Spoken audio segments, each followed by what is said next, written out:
Assalamualaikum warahmatullahi wabarakatuh.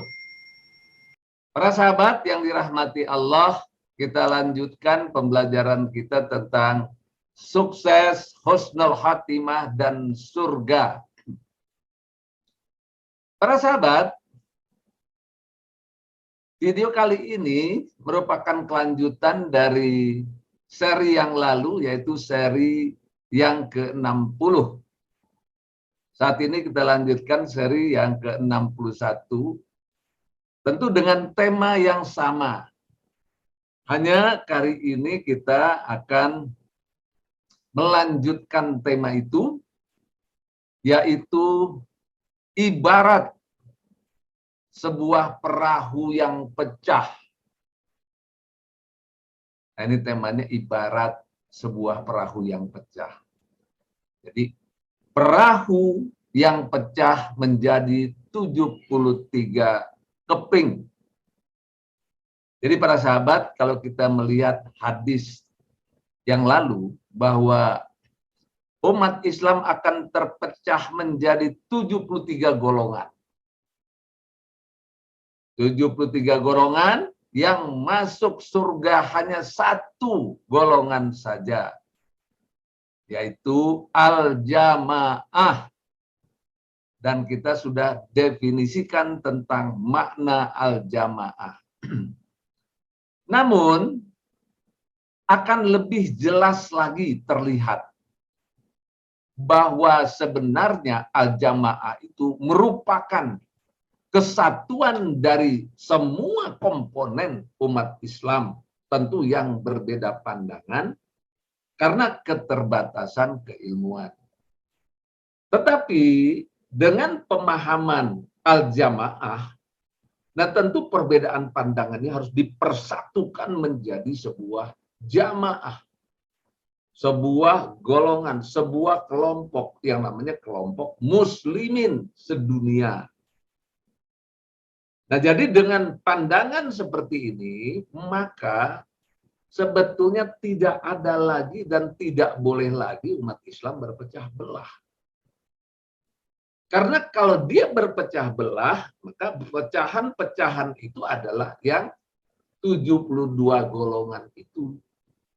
Tetapi mereka yang jiwanya tetap merasa bersatu dalam Islam, bersatu dalam iman, bersaudara bersama-sama melaksanakan Islam secara keseluruhan. Nah, ini mereka ini tentunya yang jamaah itu. Merasa bersatu, merasa bersaudara terhadap semua kaum muslimin.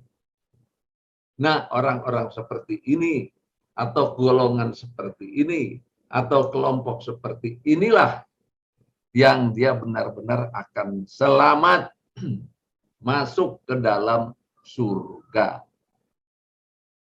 Nah, ini para sahabat, kita membuat sebuah ibarat agar lebih jelas. Mari kita saksikan slide berikut ini. Nah, ini para sahabat, dilihat dalilnya sama ya dengan yang kemarin. 73 golongan, satu masuk surga, yaitu yang berjamaah. Dan sesungguhnya umat ini akan berpecah belah menjadi 73 golongan. Adapun yang 72 akan masuk neraka, dan yang satu golongan akan masuk surga, yaitu al-jamaah. Tentu para sahabat, jika benar hadis ini memang sebenarnya, walaupun ini hadisnya riwayat Abu Daud, nah yang kita anggap bahwa hadis ini benar, maka tujuannya bukan untuk berpecah belah. Ya, tujuannya bukan untuk berpecah belah. Justru tujuan hadis ini adalah menceritakan keadaan di masa akan datang, di mana umat Islam karena keilmuannya akan terpecah-pecah, tersegmen-segmen, terbatas, itu kita lihat minimal 73 golongan. Nah, jadi pada saat 73 golongan ini, dia terpecah-pecah karena keterbatasannya. Dia terpecah-pecah karena keterbatasannya. Maka masing-masing dia orang itu dalam keterbatasan keilmuan tentang keislamannya. Karena ilmu di dalam Al-Quran dan Sunnah dan Hadis itu sangat luas. Nah, sehingga orang tidak mungkin belajar agama Islam ini secara menyeluruh penuh. Hanya satu kelompok saja, atau satu golongan saja, atau satu orang saja. Itu sangat mustahil. Ya, karena Islam itu sangat luas, bila dipelajari ratusan tahun pun tidak akan pernah selesai. Nah, sehingga orang belajar memulai dari kelompok-kelompok tertentu. Nah, ini terbatas di sini saja, misalnya ilmu fikih saja, ini terbatas ilmu tasawuf saja, ini terbatas pada ilmu tauhid saja, ini terbatas pada ilmu akhlak saja, ini terbatas pada satu kelompok yang punya pengetahuan segitu saja. Terus semua itu penuh dengan keterbatasan. Nah, itu yang disebut dengan terkotak-kotak. Tapi pada saat mereka merasa paling benar sendiri, paling sempurna, yang lain bid'ah, yang lain sesat, yang lain kafir, nah pada saat inilah terjadi yang namanya tidak kafah lagi. Nah, pada saat tidak kafah lagi, maka pemahaman terhadap Islam ini menjadi cenang-perenang, tidak utuh. Dia tidak utuh. Dan memang susah untuk utuh, karena memang utuh itu keseluruhan. Nah, tetapi paling tidak, dia sudah membuka diri. Bahwa Islam itu awalnya satu. Dari Rasulullah.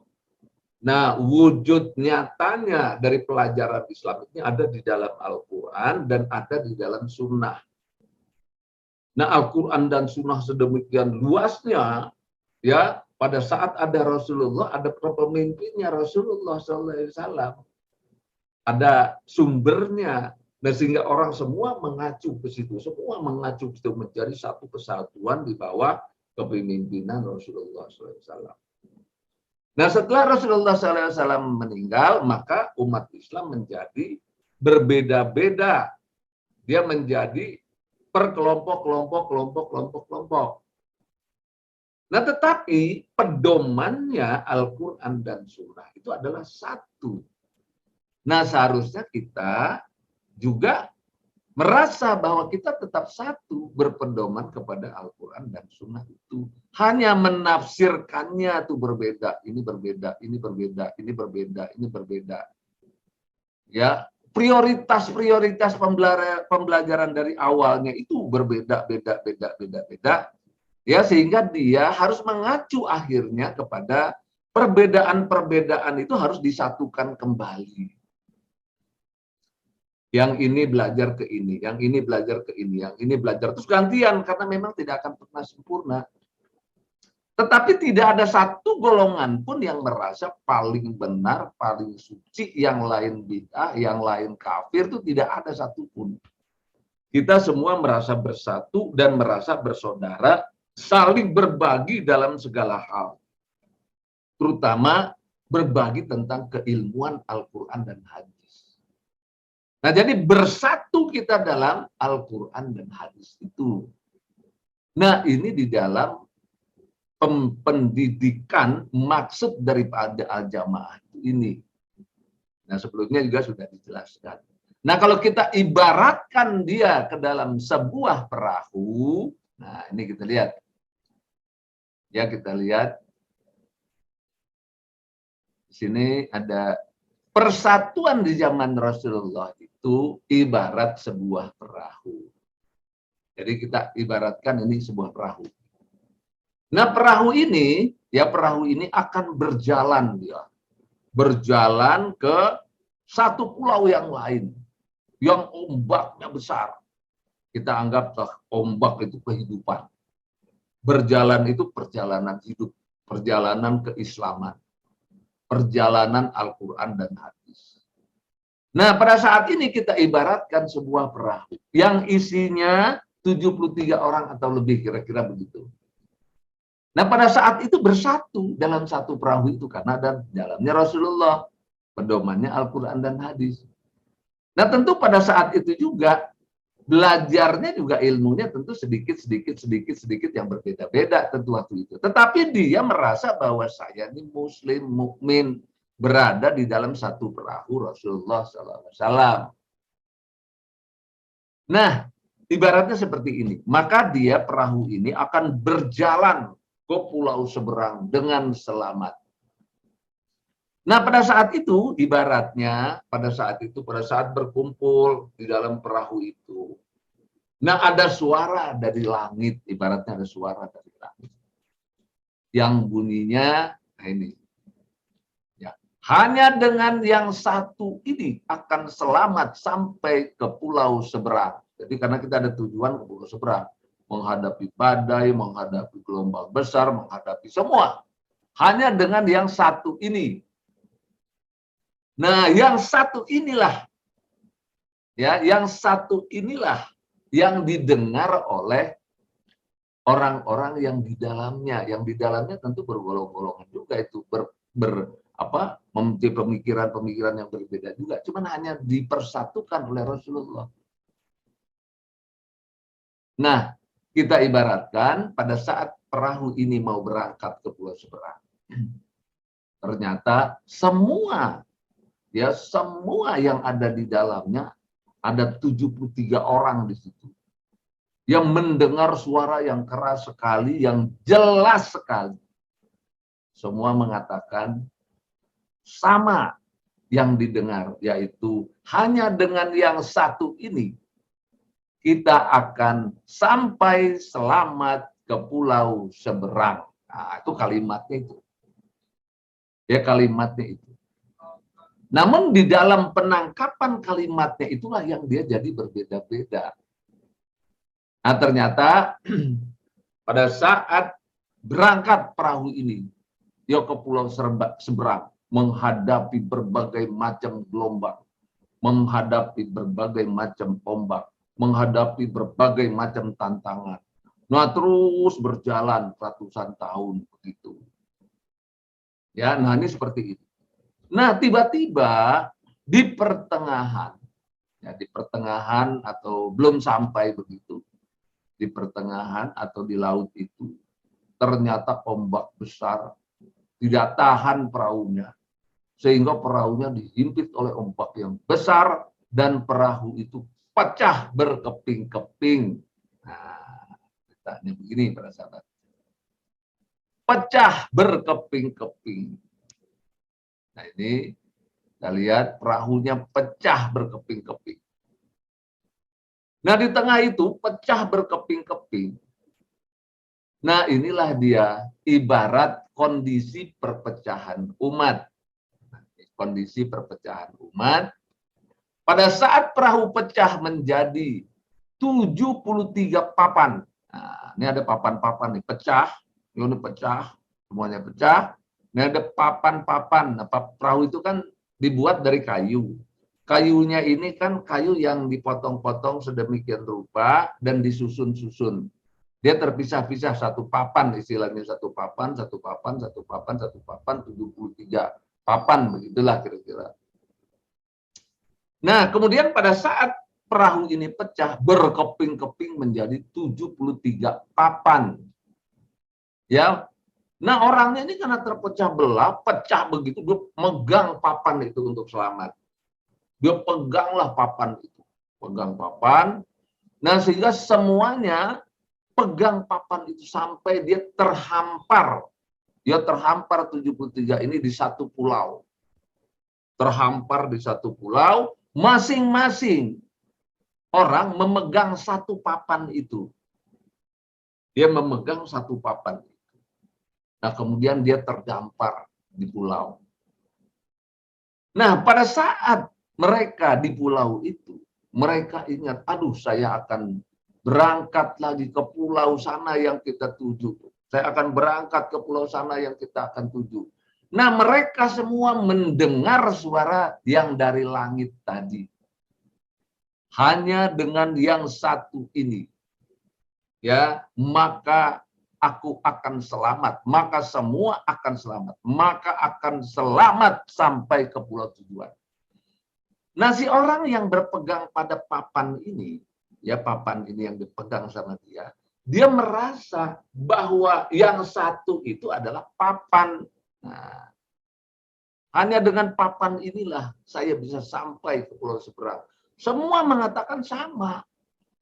Hanya dengan papan ini sampai ke pulau seberang. Nah ini, jadi dia berpikir, dia mengasumsikan atau menyimpulkan bahwa suara yang dari langit pada saat berangkat tadi, hanya dengan yang satu ini maknanya adalah papan itu. Nah sehingga selain papan itu tidak selamat. Nah inilah yang membuat perpecahan. Inilah yang membuat perpecahan. Dia bertahan pada hanya dengan yang satu ini, papan ini dia akan selamat. Maka dia merasa inilah jalan yang paling selamat. Yang lain masuk neraka. Nah, itu. Nah, inilah jalan yang paling selamat, yang lain masuk neraka. Inilah jalan yang paling selamat, yang sesuai dengan sunnah, sesuai dengan Rasulullah, sesuai semuanya. Yang lain bid'ah, yang lain sesat. Nah, di sini masing-masing orang mengakui itu. Sehingga dia tetap berpecah belah. Tetap berpecah belah. Nah, sehingga orang-orang yang berpikir bahwa yang satu ini adalah kumpulan dari papan-papan itu. Yang satu ini adalah perahu yang ditumpangi pada awal tadi. Satu perahu maksudnya, bukan satu papan. Ya, satu perahu maksudnya, bukan satu papan. Nah, sehingga kalau dia berpikir seperti ini, maka dia harus mempersatukan papan-papan perahu tadi untuk menjadi sebuah perahu. Ya, untuk menjadi perahu. Tentu harus dipersatukan itu. Harus dipersatukan itu. Ya, dipersatukan papan-papan itu sehingga dia menjadi sebuah perahu kembali dan dia berlayar bersama-sama. Nah, inilah yang benar, cara berpikir seperti ini yang benar. Yang selamat sampai ke pulau seberang. Nah, itu adalah semua papan yang disatukan. Ya, yang selamat sampai ke pulau seberang. Bila semua papan, nah, yang akan selamat itu adalah bila semua papan disatukan kembali, dibentuk sebuah perahu seperti semula. Kemudian berlayar kembali bersama-sama dalam satu perahu. Nah, itulah makna berjamaah, al-jamaah itu. Jadi mempersatukan kembali semua aliran-aliran, semua pendapat-pendapat, dan dipersatukan kembali, saling belajar, saling bersaudara, saling bersatu, dan tidak ada satupun yang merasa dirinya paling sempurna, kelompoknya paling sempurna. Pada saat merasa kelompoknya paling sempurna, kelompoknya paling suci, yang lain bid'ah, yang lain sesat, maka itulah dia perpecahan itu. Nah, ini maksud dari hadis ini dalam rangka supaya kita bisa bersatu dan bersaudara semua aliran-aliran Islam di seluruh dunia apapun. Nah, inilah para sahabat. Nah, salah satu yang mempersatukan kita adalah sholat. Ya, jadi sholat itu mempersatukan. Sholat itu mempersatukan. Kerangka dasar Al-Quran, yaitu surat Al-Fatihah. Ummul Quran, ummul kitab, itu Al-Fatihah. Nah, kita dipersatukan itu. Jadi kita harus mempelajari dulu melalui ummul Quran. Mempersatukan. Kita bersama-sama dengan sholat. Ada imamnya, ada seperti sholat itulah mempersatukannya. Kemudian baca Al-Fatihah itu mempersatukan. Nah, kemudian setelah sholat, karena sholat ini tiang agama yang mempersatukan.